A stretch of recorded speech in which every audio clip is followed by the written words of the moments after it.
El gobierno de Israel ratificó sus intenciones de ocupar y controlar la totalidad del territorio de Gaza, mientras crece la oposición a esta idea que lleva adelante Benjamín Netanyahu, que podría significar, advierten, la muerte de rehenes israelíes aún en manos de Hamás.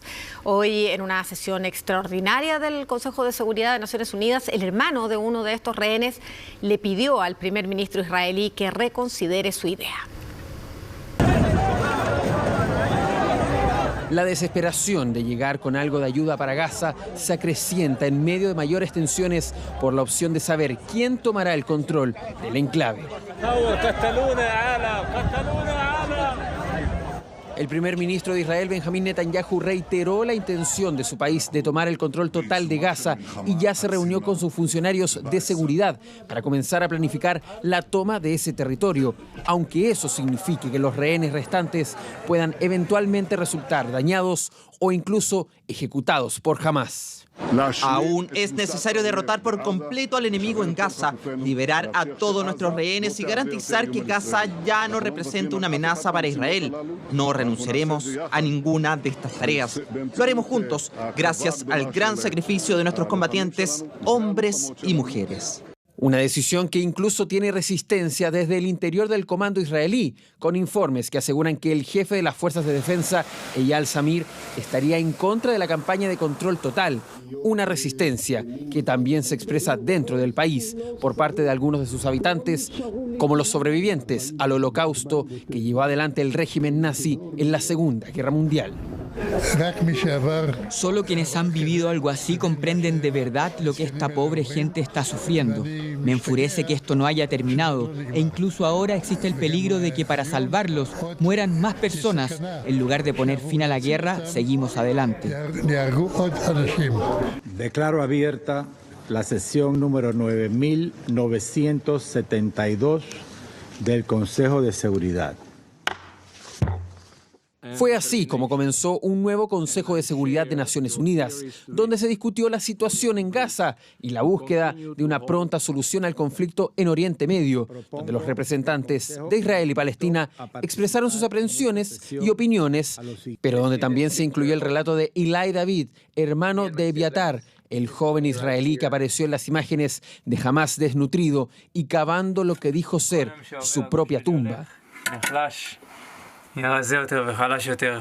He venido a hacer un llamado urgente a este órgano. En primer lugar, exigimos la liberación inmediata de Ebiatar y de todos los demás rehenes que permanecen vivos.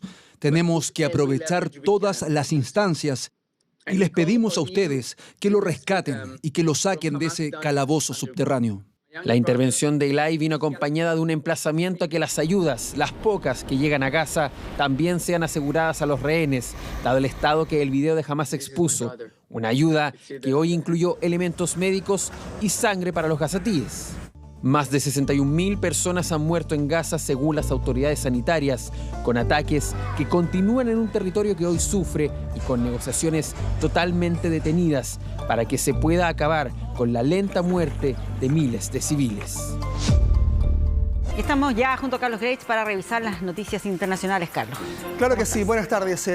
Benjamín Netanyahu va por la conquista total de la Franja de Gaza, eso han dicho algunos medios, ratificado también por el gobierno israelí. Convocó a una reunión de su gabinete de seguridad, pero aparentemente aplazó esa reunión que iba a ser en estas horas para el día jueves, y esto porque se enfrenta aparentemente a facciones importantes del ejército israelí que no quieren entrar a conquistar la totalidad del territorio que involucra el enclave palestino, porque hay riesgos, obviamente, entre ellos el que los rehenes que aún están en poder de Hamás puedan efectivamente quedar expuestos a bombardeos o a represalias de Hamás ante la intención de que Israel ingrese por tierra o por aire a esas zonas que no están ocupadas por parte de las fuerzas de defensa israelí. Claro, entiendo que el vocero de gobierno dijo algo así como que si el jefe del Estado Mayor no está de acuerdo debería dimitir, o sea, claro, reflejando las diferencias internas que hay sobre un anuncio de este estilo. Claro, y además porque por parte de Hamás han sido revelados algunos videos, ustedes están viendo ahí en pantalla, y lo hemos visto en estos días, donde se ve a al menos 20 rehenes, que son los que quedan vivos. Claro. Y los familiares de esos rehenes le piden a Benjamín Netanyahu que reaccione a una opción de alto al fuego, que no vaya por la conquista total, que involucraría un riesgo también para esos rehenes. La principal figura de disidente en el ejército se llama Eyal Zamir. Es el líder del ejército y es quien dice: nosotros no estamos de acuerdo necesariamente con hacer esta operación que nos está pidiendo Benjamín Netanyahu, y entonces eventualmente existiría la posibilidad de que él saliera de las filas del ejército si es que Netanyahu y su gabinete de seguridad continúan con esta idea. Claro, porque es un buen reflejo de lo que pasa internamente seguramente, porque acá también hay quienes dicen, bueno, la solución pasa más bien por tratar de llegar a un acuerdo, de buscar una salida pacífica a lo que está pasando ahí, incluso por el propio interés de los familiares de los rehenes. Exacto. De hecho, desde Estados Unidos le han preguntado a Donald Trump esta mañana si estaría de acuerdo con esta conquista total, y él ha dicho que no va a respaldar operaciones que pongan en riesgo a los rehenes. También siguiendo esa misma línea, el propio Donald Trump, para que ustedes vean lo eventualmente solo que podría quedar Netanyahu en esta decisión, más allá del respaldo que tiene de su partido y de parte del gobierno. Entre las fuerzas de defensa no hay consenso en Israel, tampoco a nivel internacional. Por lo pronto lo que se le pide a Netanyahu es que ceda en algunos puntos que le permitan finalmente llegar a ese alto al fuego. ¿Cuál es el punto? Que insiste Netanyahu en que Hamás, primero, tiene a los rehenes, obviamente, y los usa de moneda de cambio, y por otro lado, que la ayuda humanitaria y todo lo que tenga que ver con las salidas de paz son utilizadas por Hamás para su bien y no para la población civil que pueda estar sufriendo. Además, el ejército de Israel lo que dice es que destruir todo ese entramado que Hamás tiene todavía, al que no han llegado en su totalidad, puede demorar años, y por lo tanto el objetivo de desarmar a Hamás por completo tampoco se ha logrado ni se va a lograr. Es lo que dicen también al interior del ejército en Israel, que controla el 70% de la franja de Gaza en este instante.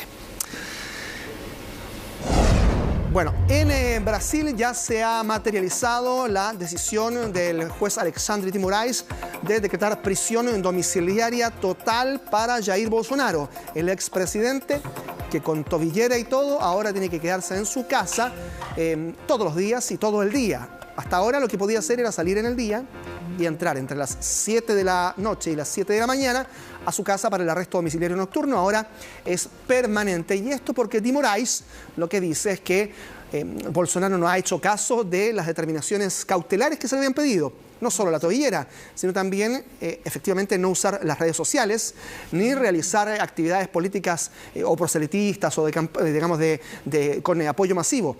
Lo que estamos viendo son protestas de anoche, donde los seguidores de Jair Bolsonaro siguen insistiendo en que lo respaldan más allá de las decisiones de un tribunal que lo que busca es saber su participación en esta intentona golpista, ¿no?, del año 2022, cuando ingresaron algunos de sus seguidores, varios de ellos, muchos de ellos, a los edificios de los 3 poderes del Estado en Brasil. Claro, entiendo que una de las cosas que realizó y que se le cuestionó es que utilizó las redes sociales de su hijo para seguir hablando y mencionando temas que están vinculados a lo político o a su investigación. Claro, tiene 3 hijos parlamentarios Jair Bolsonaro. El más conocido de ellos es Flavio, aquel que ha estado desde Estados Unidos también articulando cierta oposición con los seguidores de Donald Trump, etc.